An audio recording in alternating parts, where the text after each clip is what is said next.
Phantom is a curious creature. The film is based on Mumbai Avengers, a thriller by crime journalist Hussain Zaidi, which blends fact with fiction.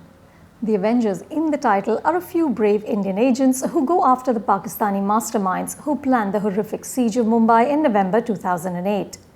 These include a fictional version of Hafiz Saeed, who despite being a wanted terrorist, managed to get Phantom banned in Pakistan. In director Kabir Khan's retelling of the story, the team becomes two people, Saif Ali Khan and Katrina Kaif. Saif plays Danial, a disgraced army officer who sees this as his one chance to redeem his name. This idea of a fallen man who finds salvation in a second chance is not exactly new. The classic rendition is, of course, Joseph Conrad's Lord Jim.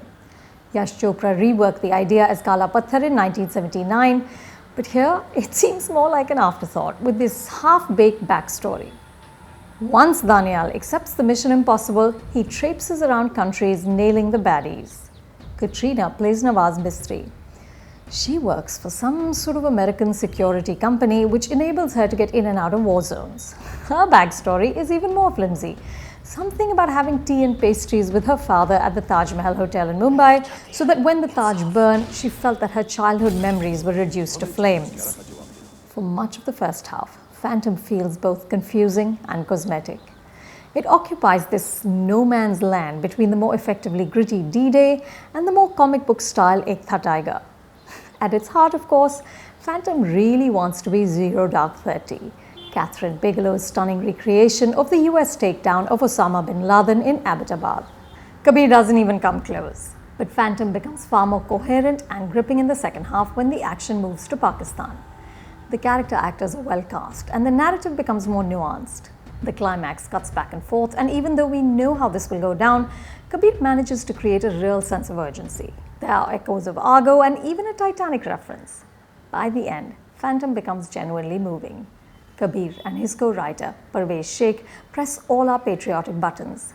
They succeed in making us salute. Credit for this also goes to the actors, especially Mohammad Zishan Ayub, who is a master of saying so much with so little. Saif isn't consistently persuasive, but he shines in the second half and eventually wins you over. Katrina is a harder sell. It's impossible to take her seriously as she dodges bullets with wind-blown hair and a touch of lipstick. But even she gets one memorable scene which she pulls off well. In the foreword to Hussein's book, Kabir writes, "The killing of Osama bin Laden in Abbottabad provided a perfect sense of closure for Americans after 9/11. In this book and my film, Hussein and I have tried to recreate that similar feeling for our countrymen." Phantom does deliver on this promise. It leaves you somewhat satisfied. I'm going with 3 stars. Subscribe to Film Companion, hit that button below to get your film fix.